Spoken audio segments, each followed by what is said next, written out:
I'm Anil Kumar and we'll discuss tips to differentiate trigonometric functions. The question is, differentiate y equals to 2 sine x cos x. Let's rewrite this function. We have y equals to 2 sine x cos x. Now we could apply product rule to differentiate this particular function. Another important thing is, if you remember, 2 sine x cos x could be written as y equals to sine 2x using the compound angle formula, correct? So you need to review some trigonometric operations before starting this exercise. Let me remind you of this formula. If we have sine a plus b, that is equals to sine a cos b plus cos a sine b, right? And what is sine 2a? That is, if I replace b with a, I get sine 2a, right? In that case, it is sine a cos a plus cos a sine a. That means 2 sine a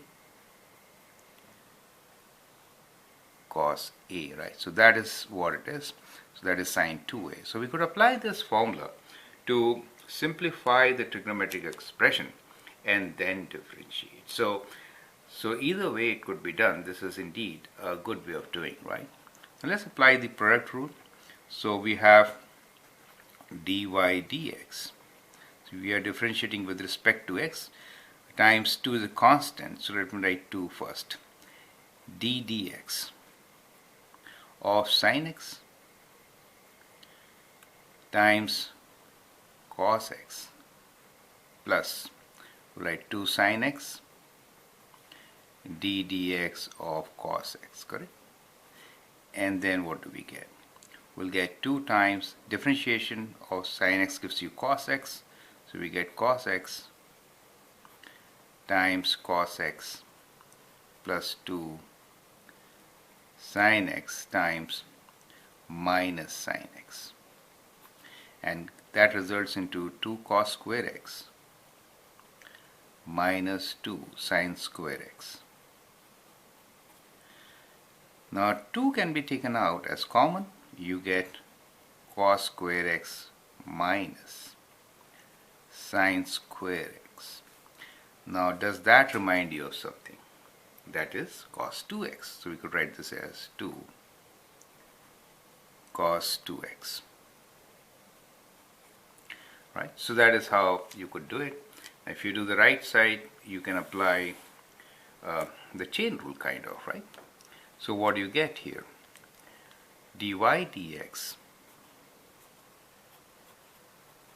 equals to derivative of d dx of sine 2x, right? That is equals to derivative of sine 2x is cos 2x times derivative of inside functions, right? So d dx of 2x, and that is equals to 2 times, that is 2, right? So it is 2 cos 2x.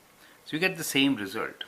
But see, it really simplifies your work if you could adopt such methods, right? So I'll advise you to go through the basics of trigonometry, learn some formulas, and then start differentiation. That will surely help. Thank you and all the best.